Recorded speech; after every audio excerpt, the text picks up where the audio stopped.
Meu nome é Bruna Siqueira, eu sou mentora do método do MDU. Hoje eu vivo 100% da internet. Já tenho mais de 40 mil alunos. Os meus alunos vendem qualquer produto pela internet, atuando de onde estiver. E você também pode aprender como. Então, ó... E falando um pouco de conteúdo agora, como que é a sua estratégia de investimento, sua filosofia? Como que você monta a sua carteira? O que você mais gosta de investir? Qual ativo você se identifica mais? Então, eu invisto mais em ações, né? Acho que isso é uma coisa bem comum em quem está começando, porque são os ativos com maior potencial de crescimento. Comecei a investir no exterior há pouco tempo. Criei uma conta lá no nome do meu pai, lá na Passfolio, porque infelizmente menor de idade não pode ter. Tem uma planilha lá que eu consigo controlar tudo, onde que eu devo aportar e tal. E eu aporto todo mês para rebalancear.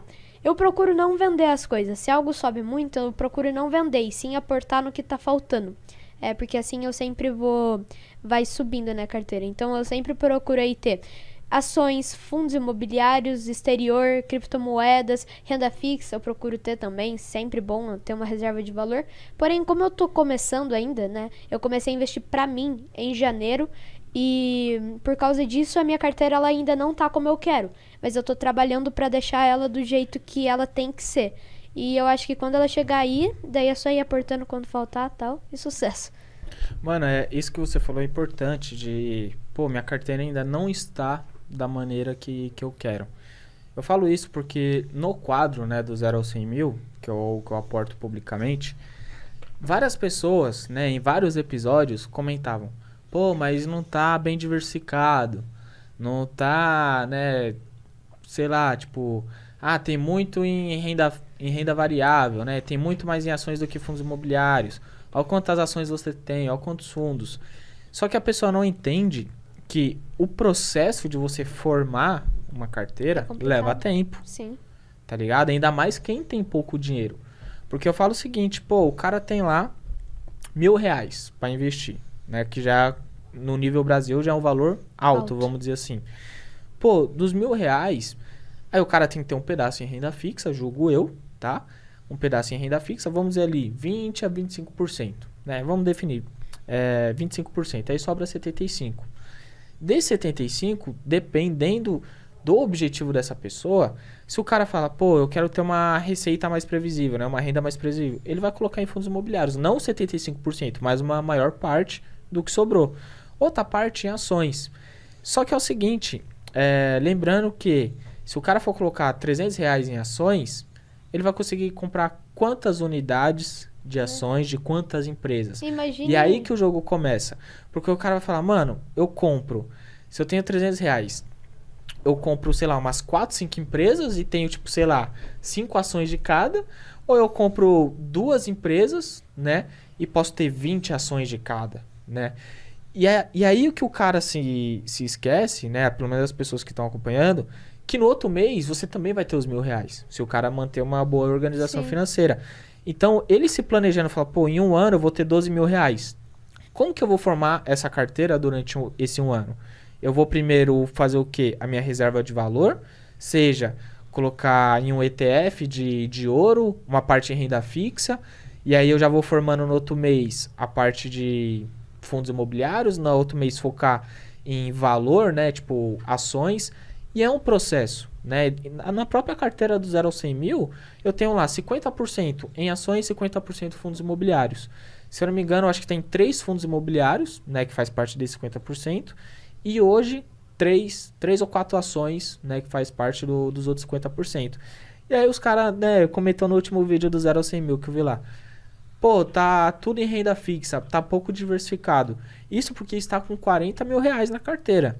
E eu falo, calma. O meu objetivo até os 100 mil, essa carteira vai mudar muito em questão de diversificação, seja de classe de ativo, seja de risco de país, seja a própria volatilidade do ativo. Sim. Então eu vou colocar cripto, eu vou colocar mais renda fixa, vou fazer caixa, né? É tudo um processo.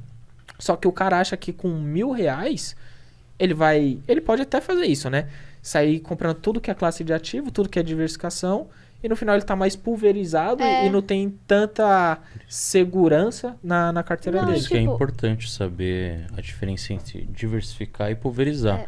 A ideia é entender qual que é o seu montante, né, de grana e quais são os seus objetivos, porque se na sua carteira você tem foco no crescimento, alguns ativos eles não servem para isso. Então Sim, você vai sim. colocar em empresas em small caps, você vai colocar em criptomoeda, você vai colocar em algum índice que seja forte, sei lá, num S&P 500, que você vai ter um resultado superior ao Ibovespa, por exemplo, que é a média das maiores empresas.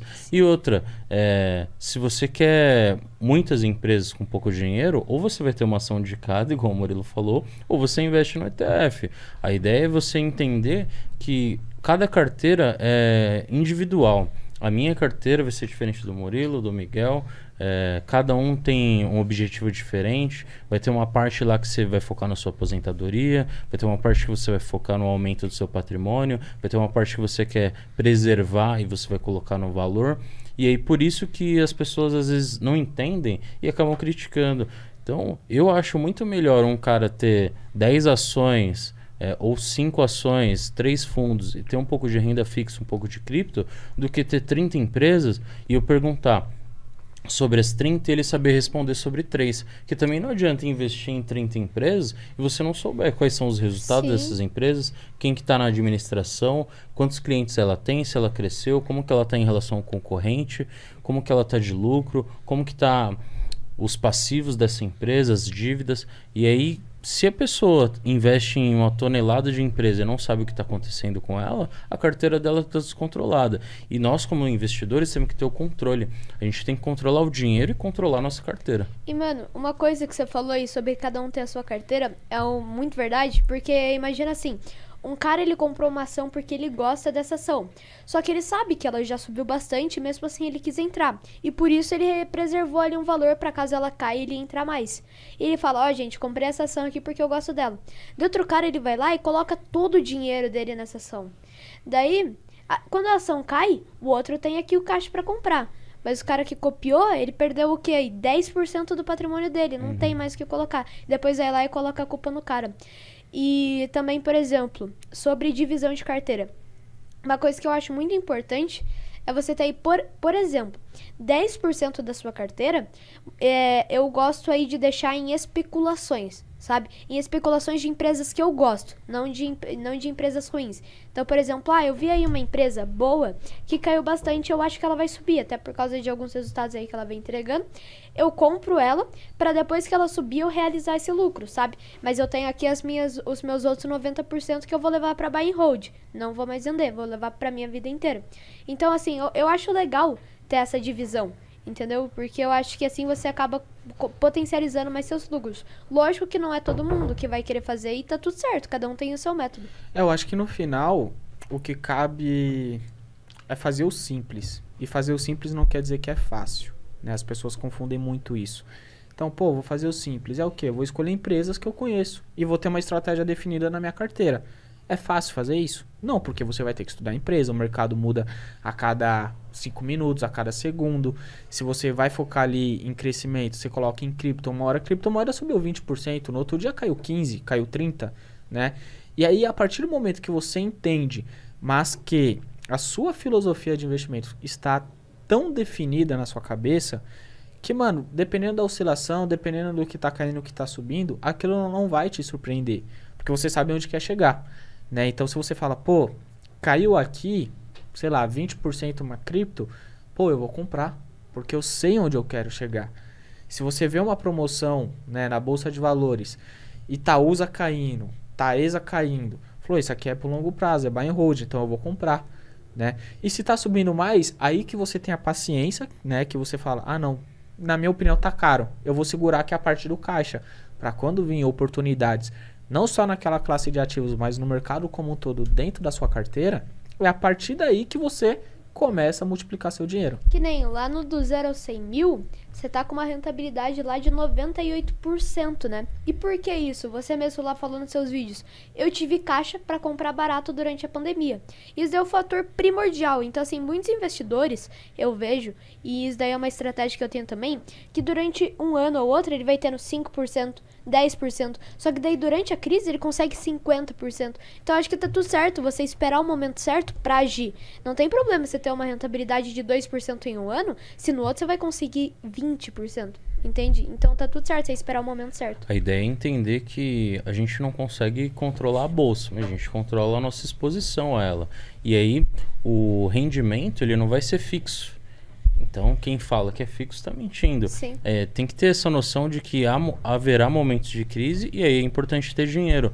Por isso que é legal também a pessoa saber que para investir tem que ter dinheiro. Porque tem muita gente que acha que tem que ter muito ou que pouco não serve para nada. Não, você tem que ter grana, você tem que trabalhar, você tem que empreender, você tem que ter uma fonte de renda para que você consiga ter aportes consistentes, para que você consiga aportar cada vez mais. Aportes mensais é primordial. Primordial. Se você não aportar mensalmente, não vai adiantar você ter uma rentabilidade de 1000%, sendo que você colocou R$100 ano passado e está até hoje esperando os R$100 virar 1 milhão. Então você tem que aportar todo mês.